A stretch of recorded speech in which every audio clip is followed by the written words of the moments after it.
Hey everybody, this is David. Thanks for checking out my show. Today I'm going to have Pim van Lommel. He wrote a book a little while ago, I think about 15 years ago, called Consciousness Beyond Life, The Science of Near-Death Experience. Got it right here. I definitely recommend reading this book. Which you'll hear when I talk to him. I've had some of these experiences, didn't really label them. I don't know. I still am kind of processing it all. But I was having a tough time while I was reading his book to separate some of my personal experiences that I've realized I've had with just objectively reading his book. So that's kind of the first time actually I've had that. But, if you're curious about this stuff, or maybe you've had experiences uh, with near-death experience or a fear of life, losing your life, and things like that. There's all these different scenarios where you have these experiences. I definitely recommend checking out the book, but I hope you enjoy our conversation. I really did. Would you like to live forever? We are finally starting to understand the human brain. Born from artificial intelligence singularity, I give you the last machine. The David Bramante Show. Hey, Pim, thanks for joining me. You're welcome. Really excited to talk to you. I recently finished your book, Consciousness Beyond Life, this one right here. And it's incredibly well written, first off, was the first thing that I noticed. And but also I was starting to personally relate to the book a lot more than I really have on any other books. And I started to have a very strange feeling of I've had maybe some of these experiences. Okay. And I was not expecting that. I'm reading about a book a week on consciousness and artificial intelligence. So that really caught me off guard. And the experience with your book, it's kind of a complicated one for me. So anyways, I'm really excited to have you. Thank you. I know we have a big time difference, but before we get started, could you tell me where you're located, your background a little bit, because you got a lot of great credentials and maybe something like a project that you're working on right now. Yeah, so I'm Pim van Lommel. I'm a cardiologist, retired from the Netherlands. I'm living in Arnhem, close to Arnhem, in a small village, close to nature, close to a natural park where I love to walk and bike. So I started my specialization in '69. I started to be a cardiologist in '76 in Arnhem. Sometimes it's well known Arnhem as one bridge too far in 1944. They tried to cross the three rivers to get into Germany, but they did not succeed in Arnhem. The city was destroyed as well. Well, as we know now, what's happening in Ukraine as well, destroyed the city to get it. Yeah.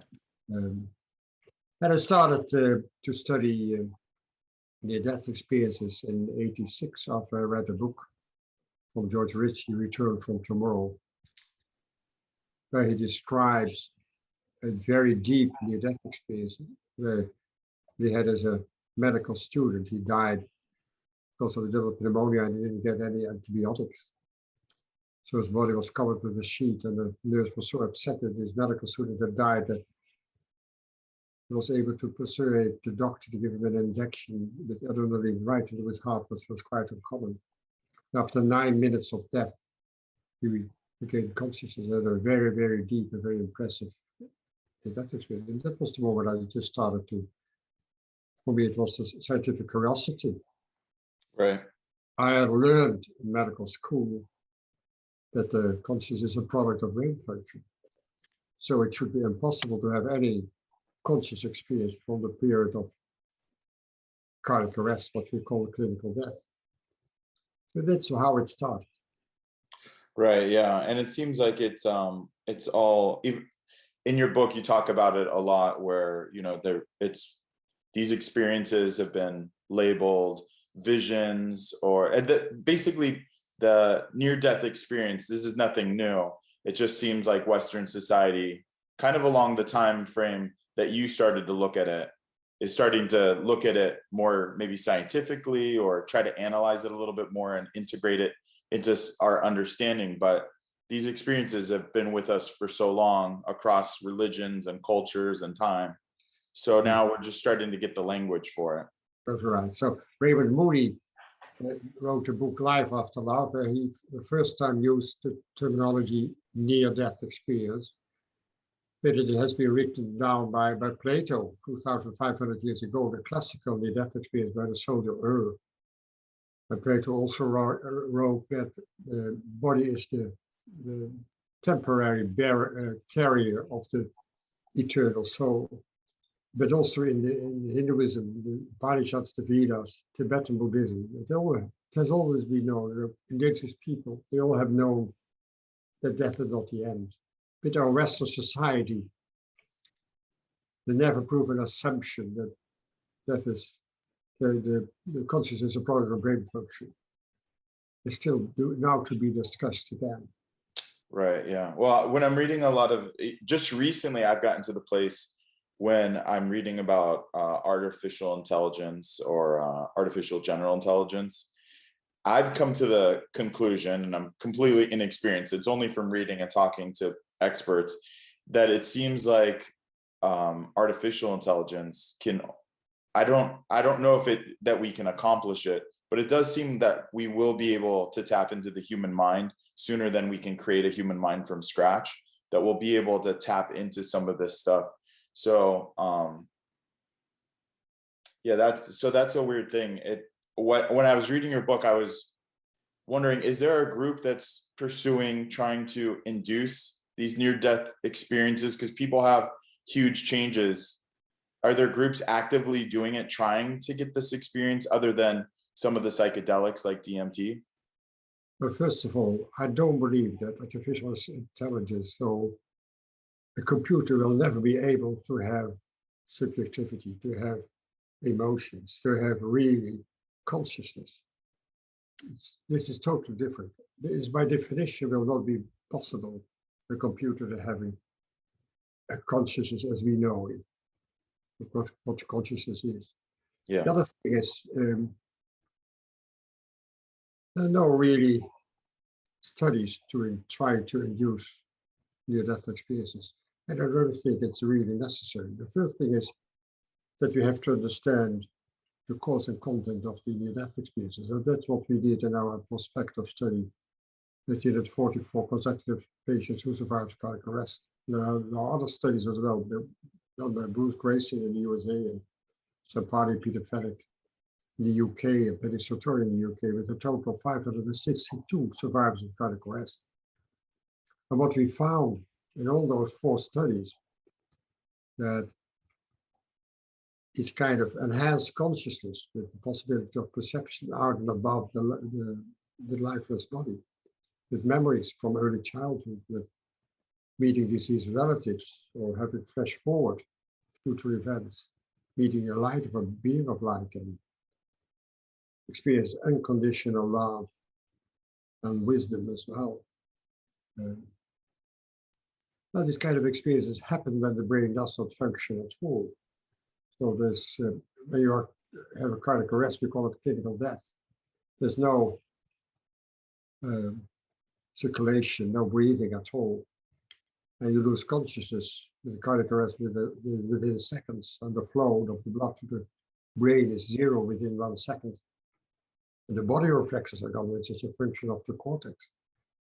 And the brainstem reflexes are gone, the gag reflex, the corneal reflex, the vital pupil, those react to light. They are gone. And breathing has gone, apnea, because the breathing center is close to the brainstem. And there have been studies done with EEG registration, which is registration of the electrical activity of the cortex of the brain. And it is a flat line within 10 to 20 seconds. So we know that when you have a cardiac arrest, a successful resuscitation takes at least 2 to 4 minutes, never within 20 seconds. Someone is successfully resuscitated. So all these 562 patients who survived cardiac arrest must have had a flatline EEG, must have had a non-functioning brain. And then between 15 and 20% of those patients reported a classical near-death experience, with the classical elements as well. Well, that's the problem to solve, where you still believe that consciousness is a product of brain function. Right. Yeah. So I guess then it just makes me wonder from you, you believe that a lot of these terms were new to me. You believe in endless consciousness. Well, yes, I'm trying to pin down kind of where you are personally. I know that, yeah. consciousness has no beginning and it will never end. So we have endless consciousness, and then we have consciousness is non-locality. Non-local. And non-local is a terminology from quantum physics. And quantum physics is an analogy to understand what people tell us. It's not an explanation for consciousness, it's an analogy. When people have this live review, then and they're having a cardiac arrest for 2 or 3 minutes, they can talk for hours or weeks. What happens to them? They're relive their whole life from early childhood. They're connected with people in the past, with the consciousness of people in the past. They can have future events. So past and future is available at the same moment. When they think to someone, they are there. When they think to some place, they are there at the same moment. So non-local means you're connected beyond time and beyond space, instantaneously. And that's the concept, from quantum physics. So it's an entanglement. You're connected beyond time and beyond space with everybody, with everything in the universe.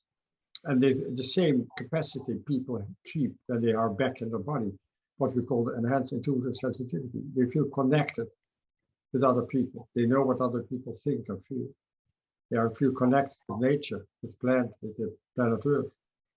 And they know what is happening to other people as well. So they are open. And so the near-death experience is also called an experience of oneness. You're one with everything, or one with everybody. Yeah. Yeah. Well, have you had one of these experiences? I always say, not as far as I know. Do you want one of these experiences before? No, I don't need it. I mean, I've met thousands of people, and I feel connected to them. I resonate with them, and they tell me, share their emotional stories with me as well. And but you don't personally yearn to have one of these near-death experiences before death, right? You do not. No, I think you should be open. And Ken Ring, a professor in psychology, who wrote several books about near-death experiences, did a semester with students in psychology, 3 months. And the first they had to write down, answer a lot of questions. And then they had the periods were reading books and meeting people with an NDE. And then they had to write a kind of short chapter about it. And then after 3 months, they had the same questions, and they all had been changed. So when you're open, and then what you told me as well, you did change while reading the book, or reading the. Yeah, your book, more than any other book in a long time, I was having trouble separating myself and my experiences from the book. Reading your book is, I really enjoyed the actual, just the writing of the book. Did you write it? Did you have somebody help you write it? Nobody. I wrote that all yourself. Okay, well, I wrote it. I wrote it in 9 months. So each really? was a new chapter, and then I had to correct, etc. But yeah. The writing is just so smooth. Yes. Yeah. That's just like a technique thing. So I appreciate that. So thank you for having such phenomenal writing skills. But as I was reading it, I was starting to get sucked in and then apply some of my own personal experiences that I have had. Like I was starting to remember, and I was trying to label and identify some of my experiences. Like when I was around first grade, I had a lot of deja vu experiences, or dreams where I like premonition dreams. And it seems like kids in general are a little bit more they're susceptible to these types of experiences. So I had that, and then I was thinking a little bit more like, what age did you have these kind of experiences? So that would have been around 4, 5, and 6. Yeah. So normally each child until the age of 5 to 6 is open. Yeah, I read that about some of these. Open to this non-local consciousness, and but because of the education and because of the parents, because of the Western society, they lose the capacity usually. Yeah, I noticed that age just coincidentally, I guess it's not coincidentally, that No. with the near-death life experiences of children, they rarely have a life review No. before 6 years old, 6 or younger. They don't have that. And usually they don't remember the near-death experiences. There are some. I had a patient who remembered exactly the complicated birth that happened to him. He had a lot of umbilical cord, was blue when he was born. There were 3 doctors around his mother, and he saw it from above. But usually you don't remember anything when you have it under the age of 5 or 6. But they all changed, and especially what I wrote in chapter 5 is that you have to enhance intuitive sensitivity. They're a little bit lonely children are looking to other children who play. They're looking for nature. They're looking for silence. They're looking for classical music. They don't play with other people, other children as well. They're usually very intelligent. They can be depressed when they have the age between 15 to 70, even suicidal a little bit, because they have an unknown homesickness that they don't understand. Yeah. So like I'm not at, I don't want to make this all about me, but that's very interesting. Do you know something about your birth? Was it a complicated birth when you were born? After I was born, I guess I had a breathing problem or something, and they separated me from my mom. It was a C-section. And so that's all I know. I don't really know too much about it, but they had to separate me, and then I had some breathing issue. I don't know.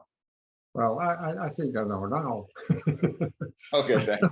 Well, okay, so do you have an enhanced intuitive sensitivity? Have I had what kind of sensitivity? Enhanced intuitive sensitivity. Honestly, I really, really did when I was young, to the point where in my first grade teacher asked me, I also had issues with like bullies. I was always like in bullies, like a 1980s, American movie. Yeah. There's always the bully. I was always involved in that bully, first grade, second grade, whatever. But in first grade, while something like there was a bullying thing that happened, my teacher knew that I was like really intuitive and I would guess stuff really easily. And she said, "Oh, what were some of the dreams you had last night?" She was regularly asking me about my dreams. Wonderful. It's so weird though. So I was reading more and more of your book.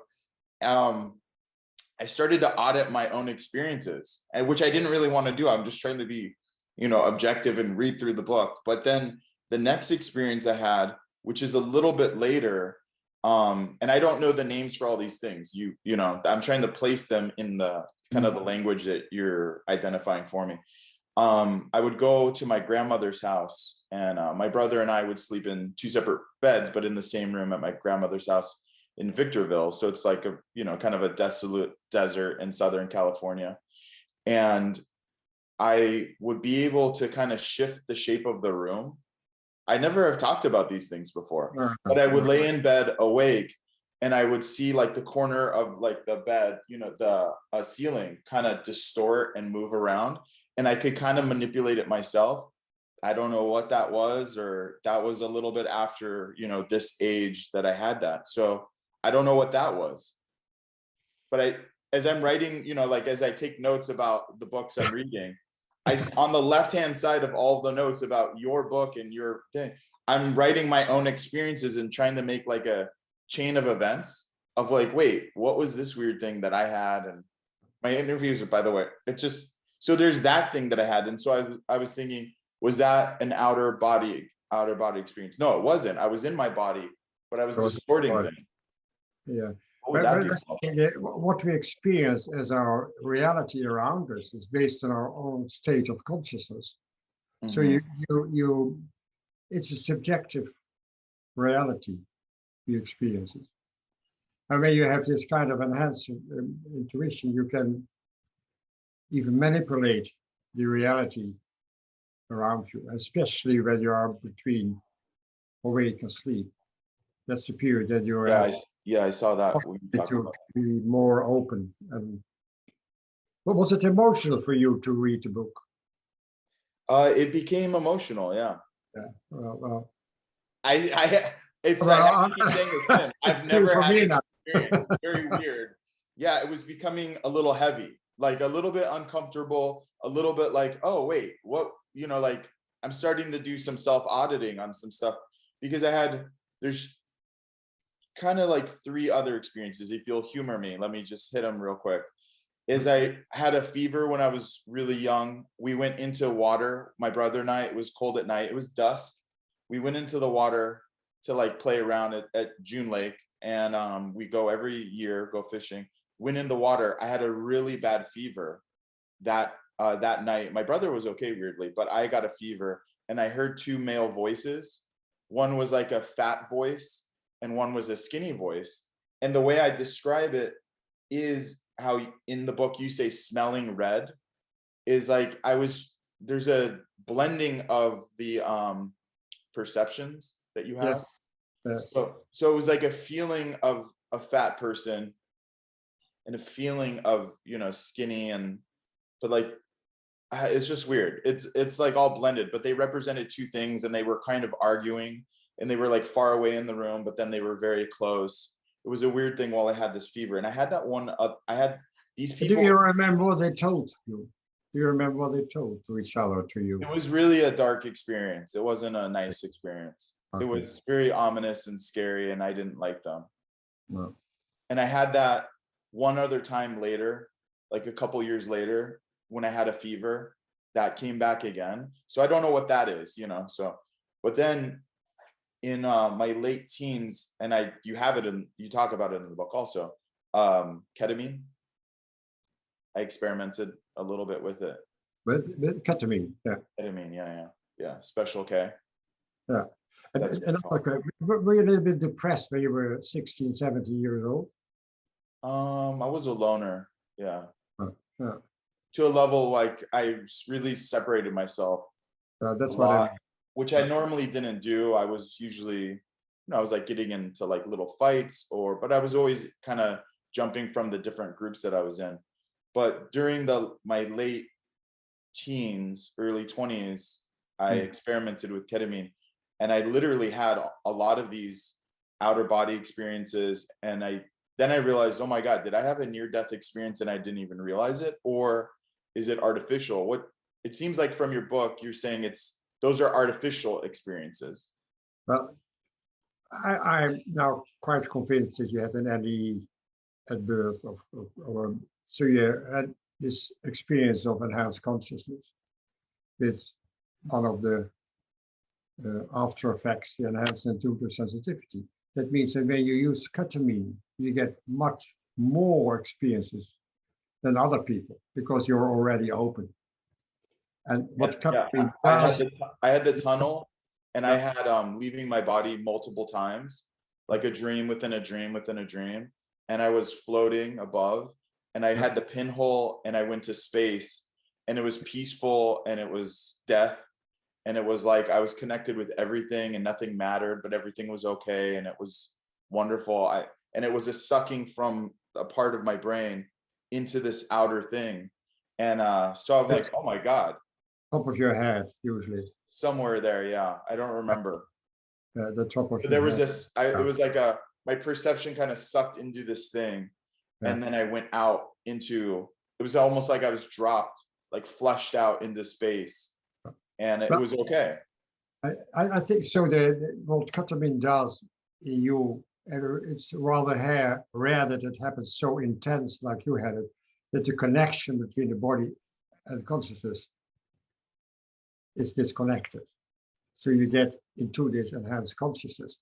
And what you describe is like a classical near-death experience, but it is an experience of enhanced consciousness.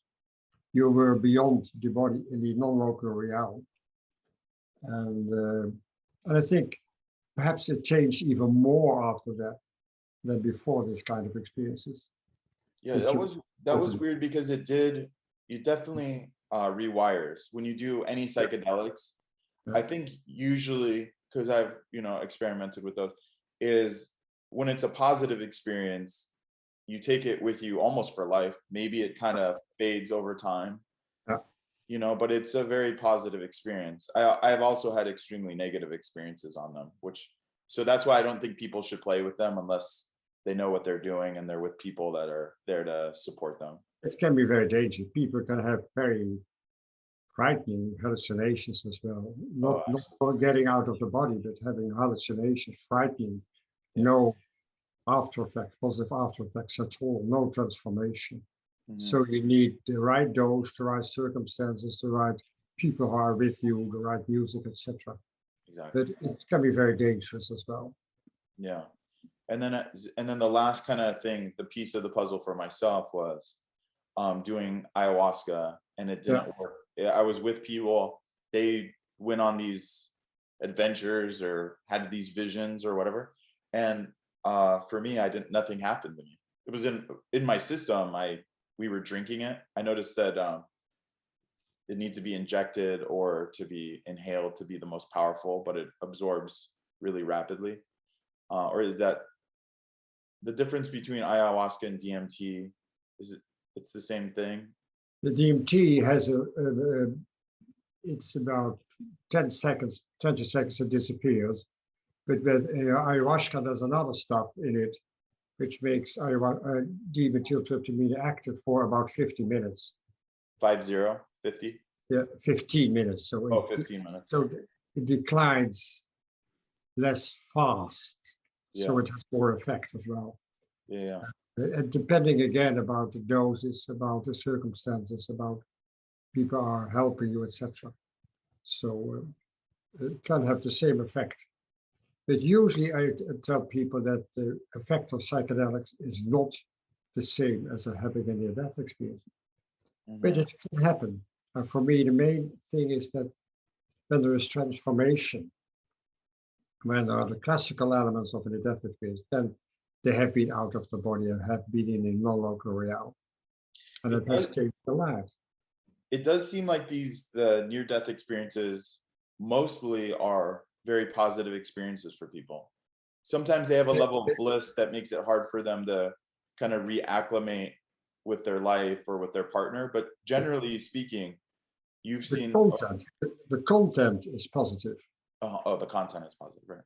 But it is what I will call is a spiritual trauma, because they cannot share it with others. Nobody will believe them. It's total nonsense. It's a hallucination. It's a side effect of drugs.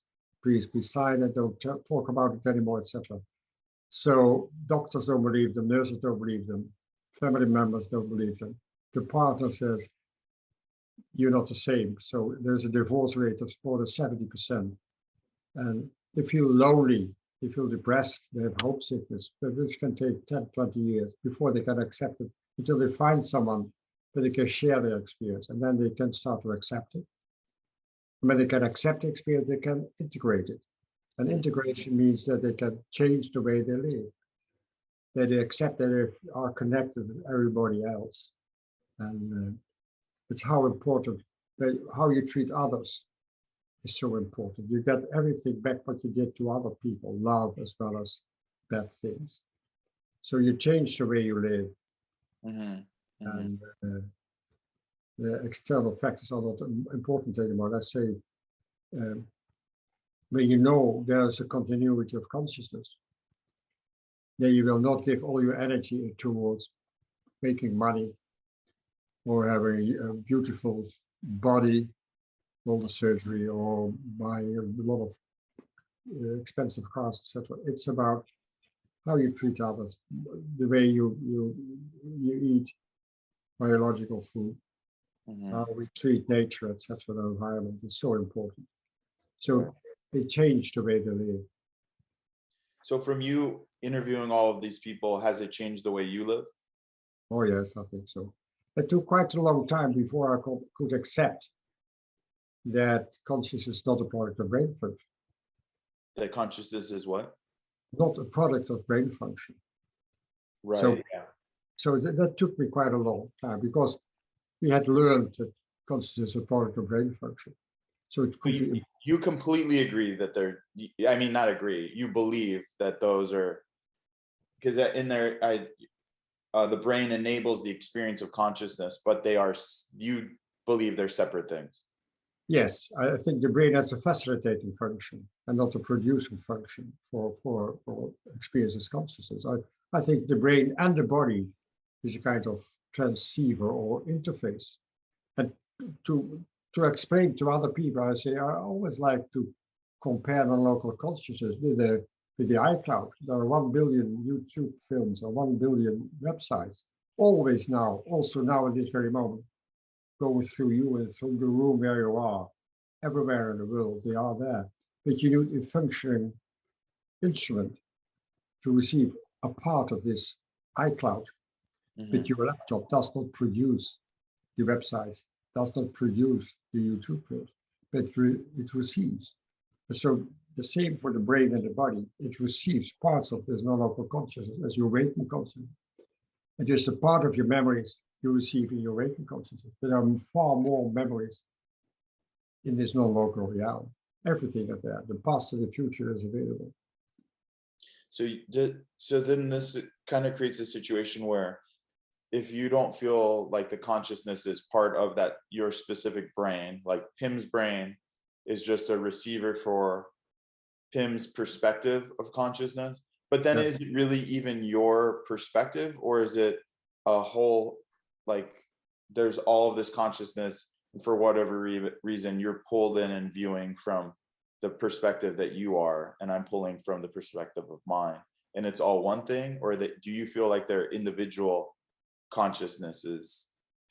Well, when you're in your body, then you have your ego, your waking consciousness, which is quite personal. But in this higher realm of non-local consciousness, you connect with everything and with everybody, but you still have your personal aspects as well, which is not the ego, but I call it the self with capital. This is a higher light being as well. So what we experience in daily life is just a small aspect of this non-local consciousness. And when you die, it's just the end of our physical aspects. It's just the end of our ego, but not the end of our consciousness. So there's a continuity of consciousness. So are you afraid to die? No, not anymore. I'm curious. I think people with an NDE had 100% insight. I have perhaps 98% insight. So I'm curious. But I know now for sure that death is not the end of who I am. It's not the end of my consciousness. So, and through these experiences, that's where you've evolved to that. Yes. That view. Yeah. I always say the people with the near-death experience were my teachers. I learned everything from them. But you're by no means wanting to rush into death. You're curious about it, but you're not trying to accelerate it. Well, say the death experience is a life insight experience. It's all about life. And what I always quote is the ideas about death define how we live our lives. When you know that death is not the end, you will have a different kind of life as well. But it's all about life. It's not about death. Yeah, even with all my experiences, I do not want to die. I want to no. try to drag this out a little bit longer than normal. But yeah, there are so many important things you can learn during your life, and how you can help other people, and how you can help planet Earth, etc. So it's important to be here now, consciously change the world and change your own consciousness as well. And what do you think the value of that is? If just in this pool of consciousness, we're getting into these individual bodies and we're experiencing and we're learning and we're trying to do good things. What is the value of any of that if, on a long enough time frame to consciousness, time doesn't matter, right? Why even do anything good or important day to day? How do you reconcile those? Everything what you're doing now is kept. So we have a near-death experience. Not only each deed is kept, but also each word is kept, and each thought you ever had is kept. Everything is eternal, what you've done, what you've said, and what you've thought. So everything is kept. So the way you live, the way the way you think, your belief systems change also the non-local realm as well.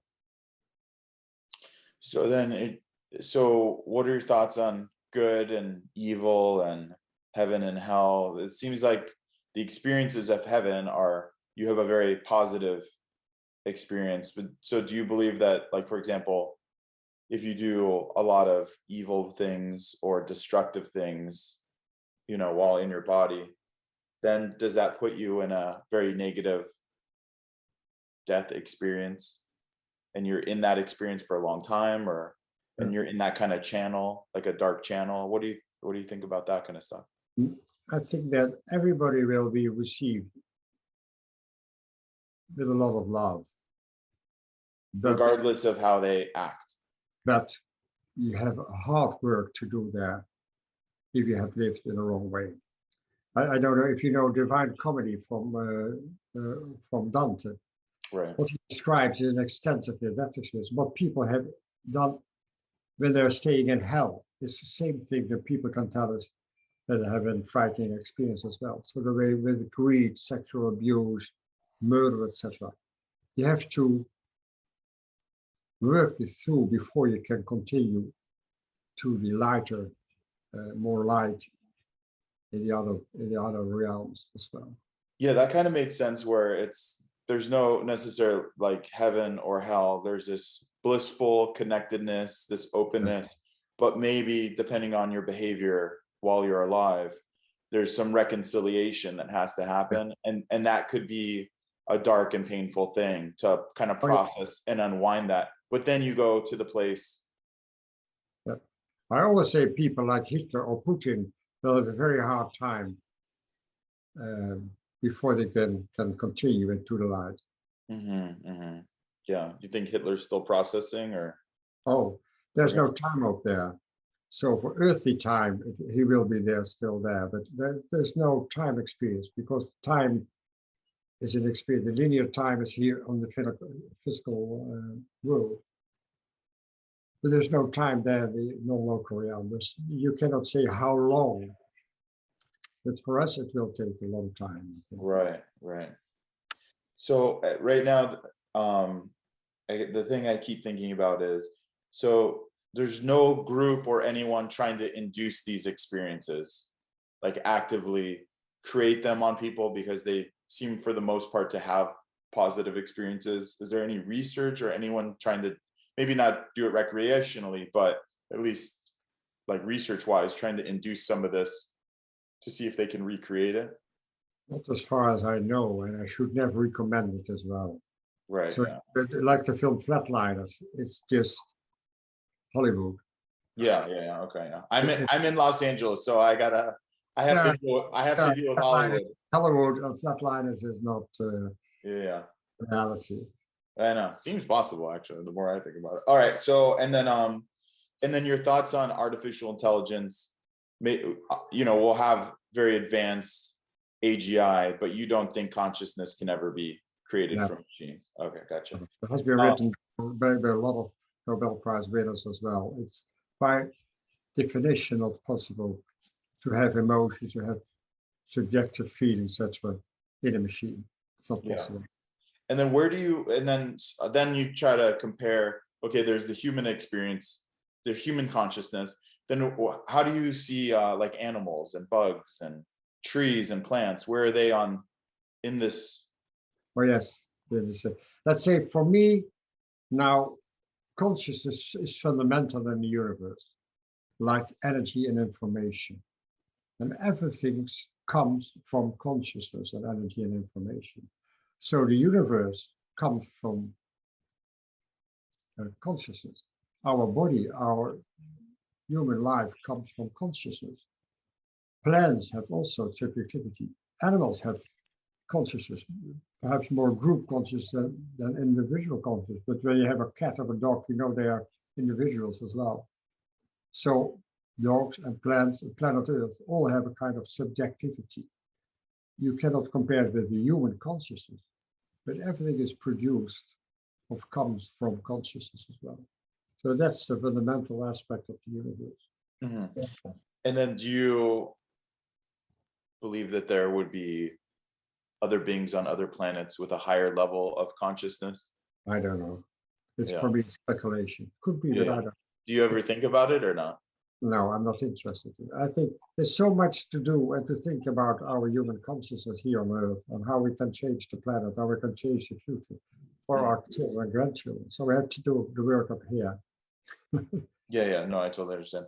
And then it seems like there's more, since maybe like the late 70s, early 80s, there's more of a community that's starting to acknowledge this and look into this. If people have these experiences, is there a group that they should go to? Because it seems like a lot of people, even, you know, as I'm trying to process some of maybe my experiences, I don't know that I had a near-death experience, but for people that are 100% like, yes, I had that experience and I don't have anyone to talk to, who should they go to try to connect with people? It's IANS, the International Association of Near-Death Studies, which is very available. IANS, International Association of Near-Death Studies in the US. We have a local, also in the Netherlands and Belgium and Germany, whatever.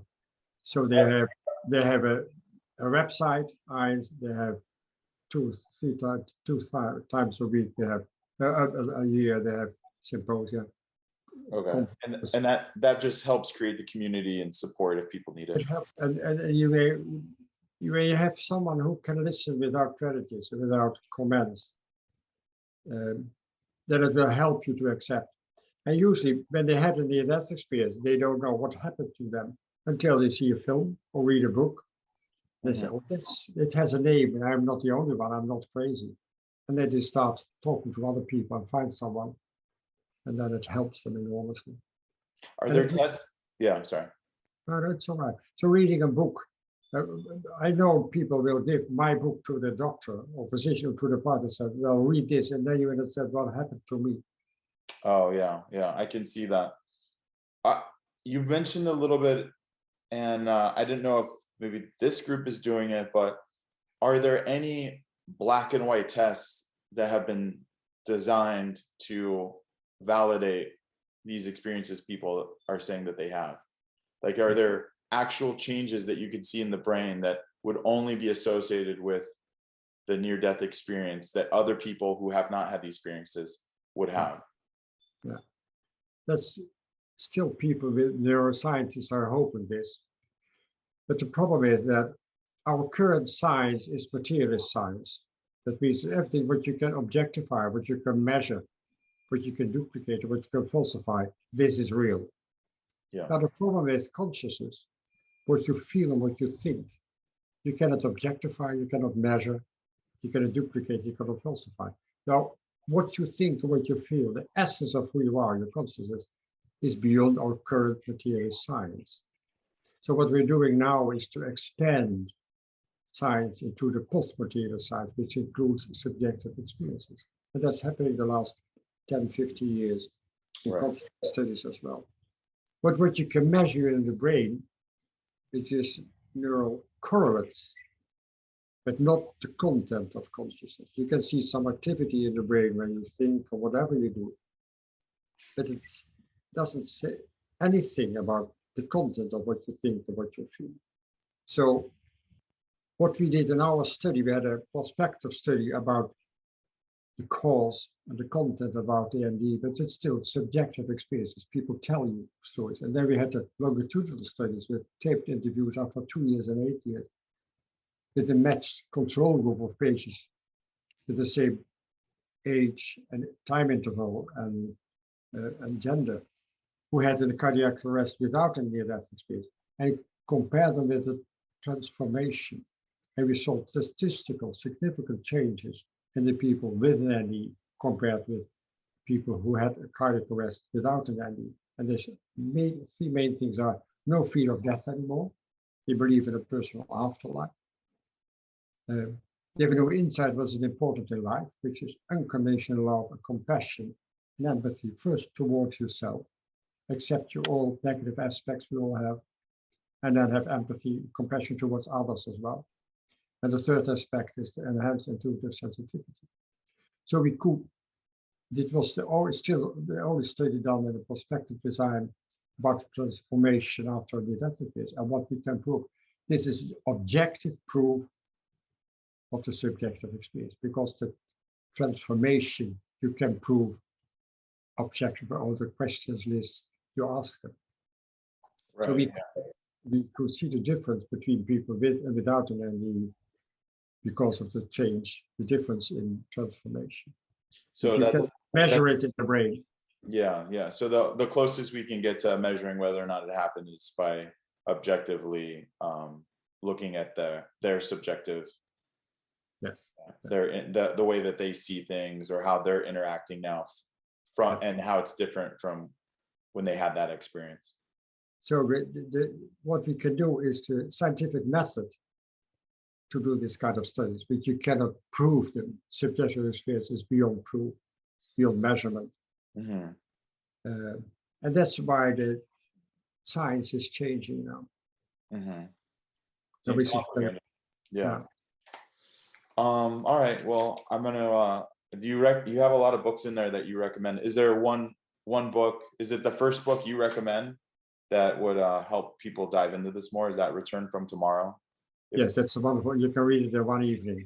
It's a wonderful, important book, and you see all the aspects of an near-death experience and a transformation as well.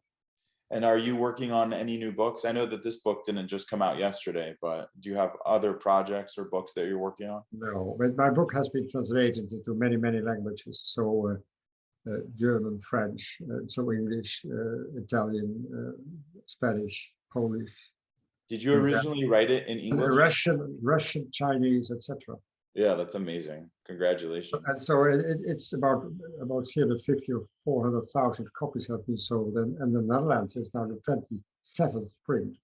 Only the Netherlands, so more than 150,000 copies have been sold in the Netherlands. I've been many times on television, radio, interviews, whatever. Yeah. So that helps people to change their insight, and that helps people who have, but also other kind of experience, like say, after death communication, they are in contact with deceased relatives.